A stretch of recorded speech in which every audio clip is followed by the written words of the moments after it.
And time for our talk of the town today here on AM 1390 KRFO. And join us today, we have Rachel Grunkley along with Randy Sobrak as they join us to talk about April being National Sexual Assault Awareness Month, and we'll tie it in with the Crisis Resource Center and also the Exchange Club and see how it all kind of fits together. We'll start things off, the fact it is the special month. Police Department and the Sheriff's Department have special ribbons tied on their vehicles this month, right? Well, yeah, the Blue Ribbon Campaign is part of the national project with the Exchange Club, National Exchange Club. Their national project is the prevention of child abuse, and the Blue Ribbon Campaign.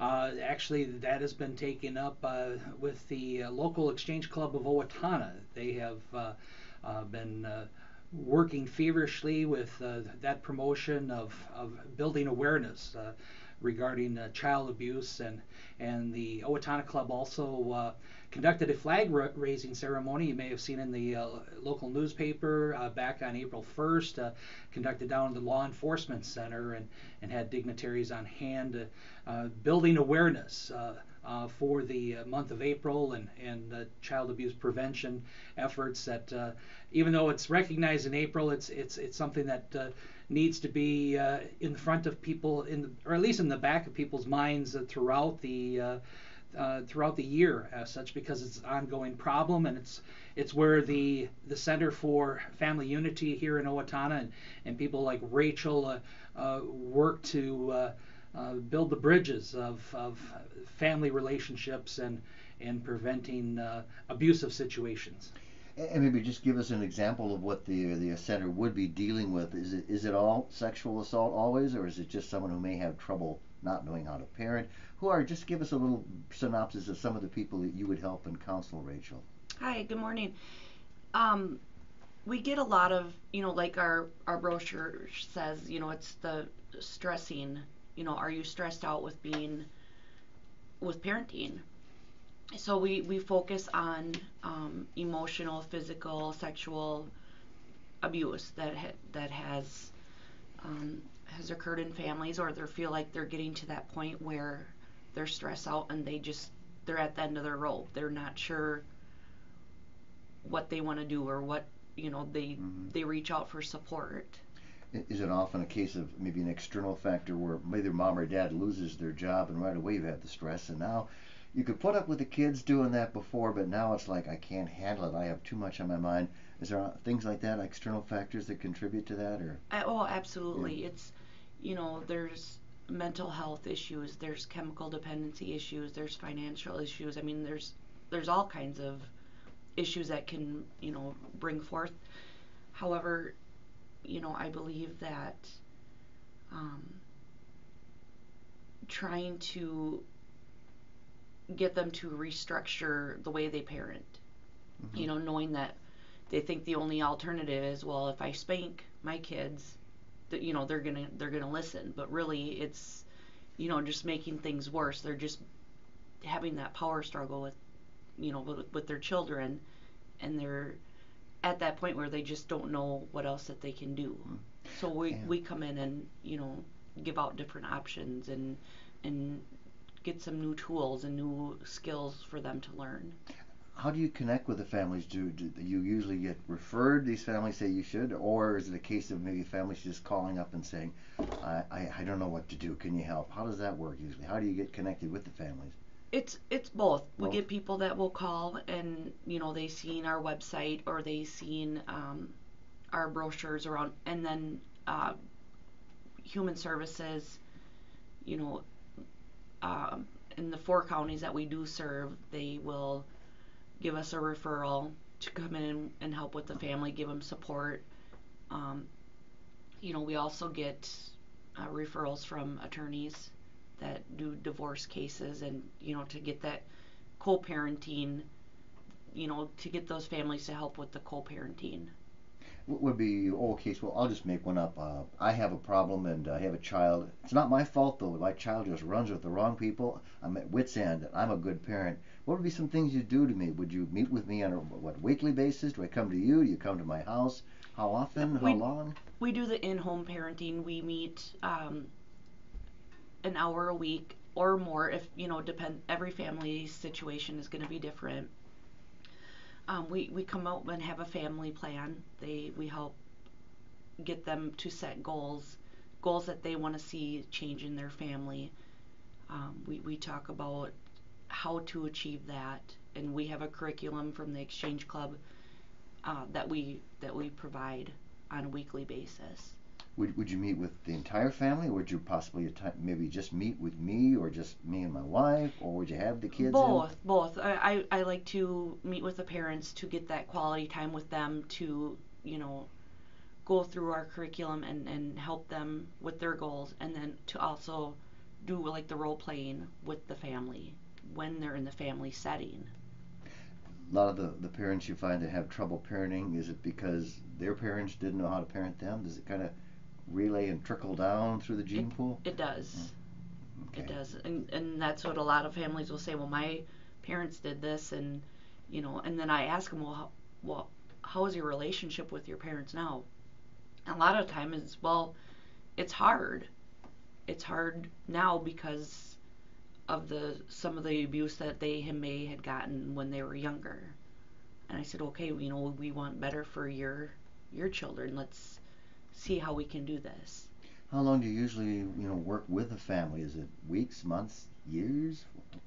Every family is different, so Mm-hmm. months. We can go anywhere from 3 months to, I've worked with families up for a year. A lot of it's between 9 months and a year. Usually have good success. I mean, you can't bet 100% though. There's got to be times where it's like, I don't know, or not. Right. We do have successes a lot. We have some families that it just not might be the right time for them, or other circumstances. But we do have. If I could, I have a few comments from families in 2014. This one family quotes, "I enjoy that the in-home parenting is free.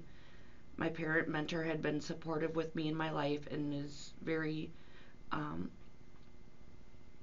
enjoying the kids. They really liked her. I'm thankful for this agency. I'm glad it is here. Me and my significant other learned how to co-parent better. We do have a family week now, and that's one of our favorite nights of the week." So that's one of the comments that we've gotten, and we've got several that talked about, my family has used this. We used this agency when we were small, and now I find myself using it, and it really helped our family. Are there times where you think, well, okay, we got it squared away, and a year later you're back there with the same family again? That has happened. Yep. Do you do follow-ups with families, like, okay, it's been a year since we met John Doe and his wife. Let's see how they're doing. Is that something that's normal, or? Yep, absolutely. Okay, so it's absolutely. Or they'll call us and say, we just wanted to tell you how we're doing, and that's great because I want to hear that. Is there anything could be? I suppose is anything to do with? I mean, there are people who have children at home that are 22, 23. Can you get involved there though if the child isn't a minor or not? Well, typically the Exchange Club is from 0 to 12, but Okay. we also do, we work with teenagers as well. We Mm-hmm. work, with 16-year-olds, 17-year-olds. Mm-hmm. Okay. So, it's... Yeah. And Randy, you've been at the Exchange Club a long time. Just talk about the Exchange Club and the Crisis Resource Center and kind of how you all intertwine and help each other out. Well, as we try to help with the common cause there as such, and certainly there are times where there is intersections of services as such. Crisis Resource Center, more of an immediate emergency type of impactful situation as such.